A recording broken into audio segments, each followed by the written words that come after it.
Hey, boys and girls. It's time for Uncle Jay Explains the News. Now here's the guy who helps little minds understand big news stories, Uncle Jay. Hi, boys and girls. Well, first of all, to all those worried fans asking why there was no episode last week, Uncle Jay just couldn't stay away from that big event in Los Angeles because he loves to sing along, and he almost got to meet Geraldo.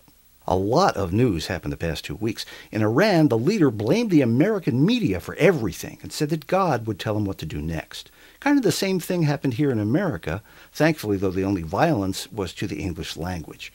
Okay, Uncle Jay's news word for this week is refurbish.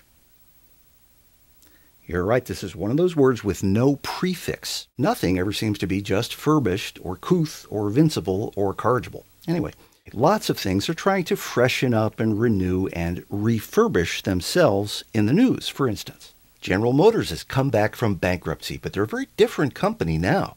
Their big headquarters in Detroit has moved to a much more modest suburb, and that's just part of what happens when the government becomes your cataclysmic converter.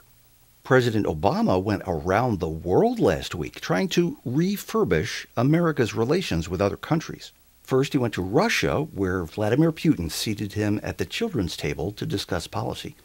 You may remember, boys and girls, last spring, Hillary Clinton gave the Russians a cute button with a very similar word on it, reset.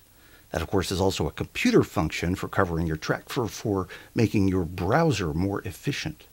Mr. Obama then went to Italy for a big meeting of world leaders, and the news media did their usual great job by fixating on a photo that seemed to show Obama and the French president evaluating the shape of our alliances.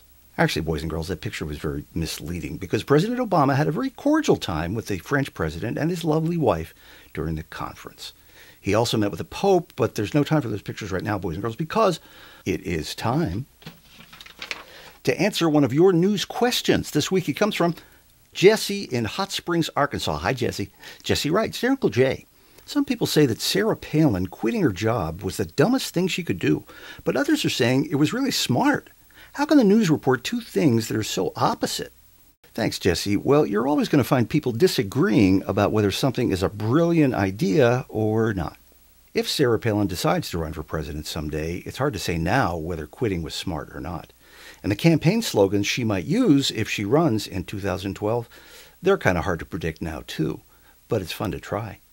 Don't forget you can see more at www.unclejexplains.com. Check back every Monday when Uncle Jay explains the news. And remember, a great kid is great news.